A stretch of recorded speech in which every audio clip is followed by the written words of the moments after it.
Hello, hello. We are here in the lower part of Las Manchas, and this part of the road was actually covered with lava, and this is now free.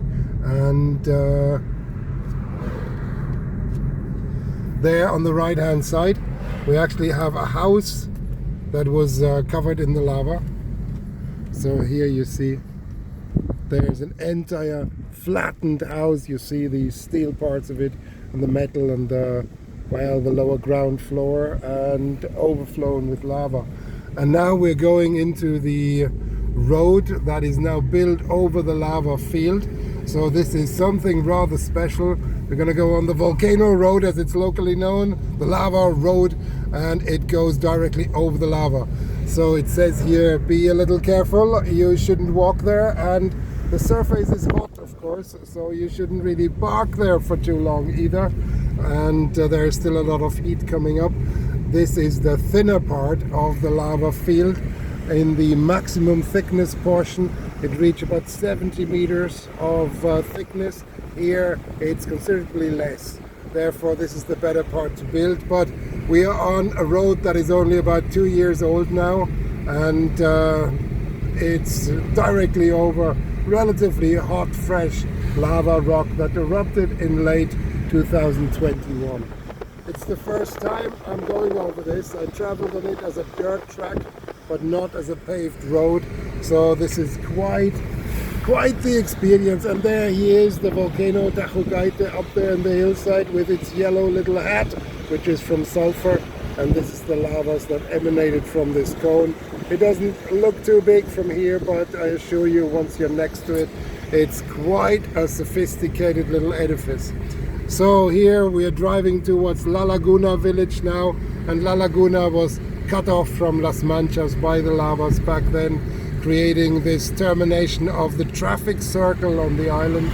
And this was a big worry for the local people in the southwest, because it meant going to the capital was a long drive, going shopping was a long drive, because the southern part is not very densely populated, and there was a worry that populations will be cut off from supplies, or at least experience many problems with maintaining the supply.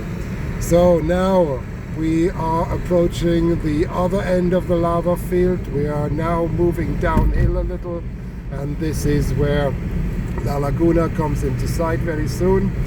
And over there in the far distance we have the wall of the caldera, and that continues into the island. And here we see already the end of the lava field. The black material is still lava from 21, and we're now approaching the northwesterly side of it. So here the lava fields, rubbly AA type lava, not very nice to work with, and large volumes of it. Although by comparison the eruption was comparatively small and only marginally bigger than other historical eruptions in the Canary Islands, certainly on La Palma, but nevertheless it hit a very densely populated area here in the central western part of the island, which next to the capital is the most densely populated portion of the island, with population densities reaching well above 500 per square kilometer in some of the municipalities round about Llanos de Ariadne. And this of course had severe effects on the population. 8,000 people had to be evacuated, up to 3,000 buildings got destroyed, of which almost 2,000 were houses. Many schools and other infrastructure were affected, causing a huge problem. The port of Puerto Naos had to be evacuated not because of lava, but because of gas, and it's still not fully recovered. There's still limits. We still can't go there because of gas coming out of fractures from the ground and settling in the lower basement of houses, for instance. So we're caught behind a lorry here, and the lorry has a lot of ash on it. So here you can see this is how the ash is transported and hopefully used then for building and construction work.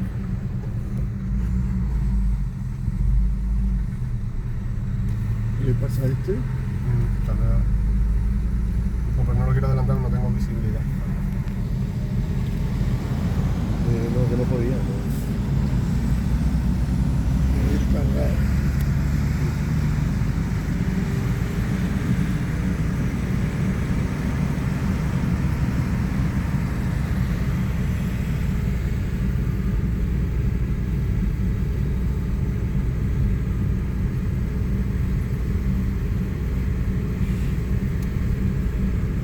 Aquí pasaron otra tubería.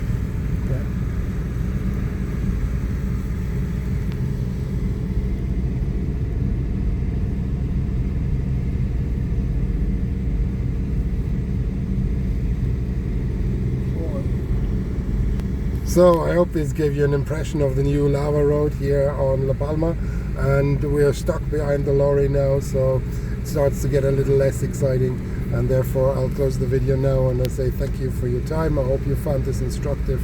For me it's certainly very fascinating to see how things have evolved almost 3 years after the eruption. Oh, and the chap behind the steering wheel just points out here is well, a demolished house, and this was affected by the lava obviously, and here's a lava ball just at the side that was rolling towards the house, and a stunning lava field but with a lot of man-made debris in there, so you can clearly see the interaction of the volcano with the anthropogenic world.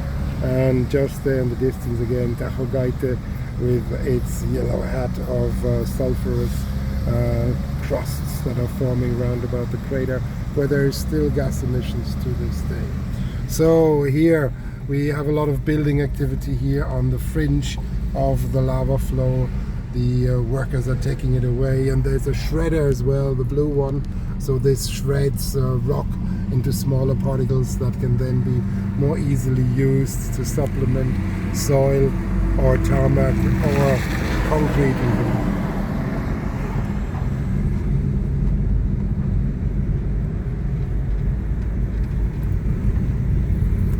So here we get a little cross section on a new bit of road that is going through the lavas from 21. Here they are.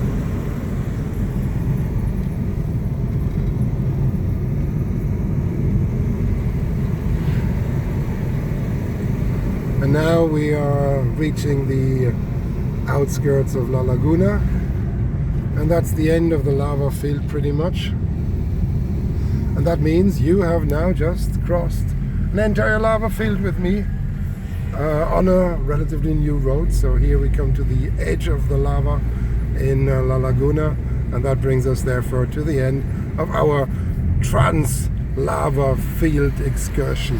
Thank you very much and all the very best. I hope you enjoyed that, and I'll report back when I see more things in a little while. Okay, bye bye.